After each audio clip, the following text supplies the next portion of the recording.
Everyone wants a man that goes to therapy until you actually have one, and he's right sometimes, and you, as the man hitting woman, have to admit to your faults.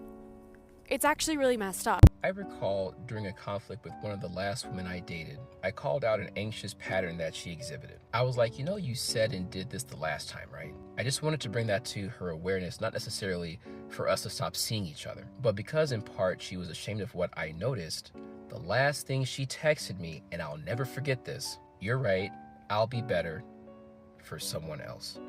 George Carlin had this bit where he talked about the rich wanted us to be smart enough to pull the levers, turn the knobs, push the buttons, operate the machines, but not smart enough to critique the system. And that relates to how some, and let me emphasize some, women say they want an emotionally intelligent or available man, but what they really mean, probably unconsciously, is that they want them to be aware, intelligent, and communicative enough to support and validate them, and to help them regulate their emotions, but not be enough of those things to call them out on their problematic instances or patterns. I dated a couple women like that. I came across the dating profile of someone close to me, and in her dating prompt, it said, "Something important I look for a man is emotional intelligence." And I know from my deep history with her that she's one of these women. And I feel bad for any man caught in her orbit because she's going through a lot right now. This is a gentle reminder to women, because that's who I date, that when you try to date more emotionally intelligent men who have done or are doing the work,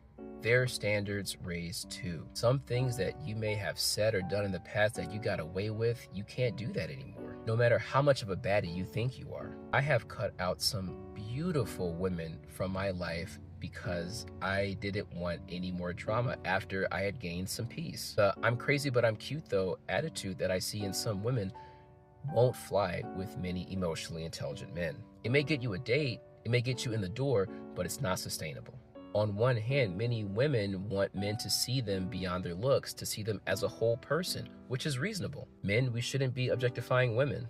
But on the other hand, some of you women need to ask yourself sincerely, are you truly ready to be seen without being overly anxious or avoidant? After being routinely barraged by misogyny day in and day out, are you able to discern between that and genuine criticism from your man without being triggered and self-sabotage? Anyway, enough for me. What do you think? Peace.